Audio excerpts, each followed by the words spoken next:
I started Her Turn a couple years ago, and it's an hour-long program every week that plays only all-female or female-fronted bands.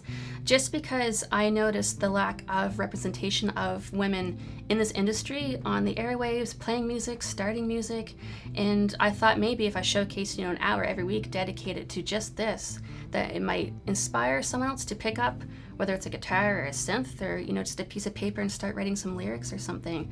There's a serious lack in this city and everywhere when it comes to women in music.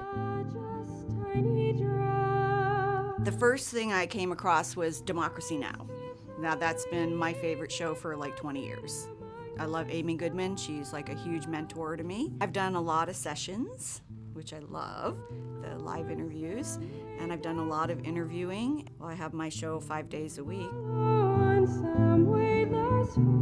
It was called The Reckoning Ball, and it was basically just me and a friend of mine, Layla Seedy, just pretending to be like uber feminists and just like, making a lot of jokes about, men mainly. And basically it was just a piss off show. We just wanted to see if we could piss people off.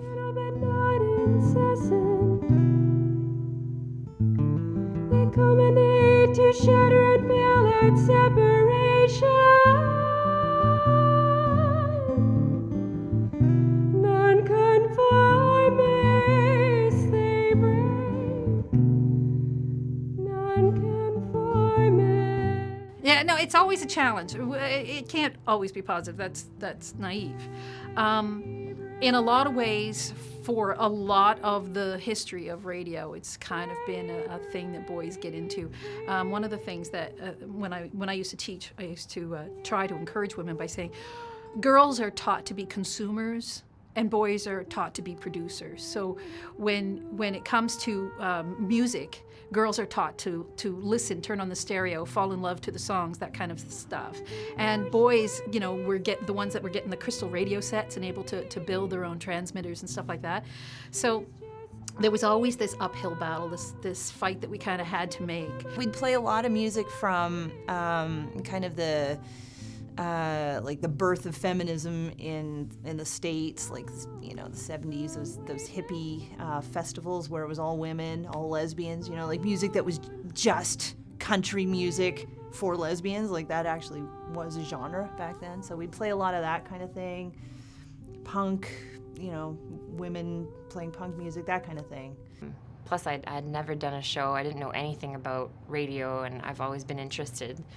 I was like the prize girl for a radio station at home for a couple summers, and I didn't know the background part of that, so I thought it would be neat to kind of know how to do it myself, and it was difficult. Like, I put a lot of work into the French Connection every week, and I was like, man, this is a lot of work.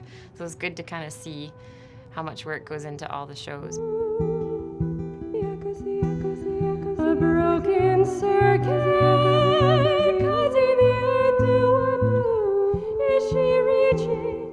The women that I have met in CNC radio across Canada are strong, creative. There's always a strong vein, a strong thing to tap into.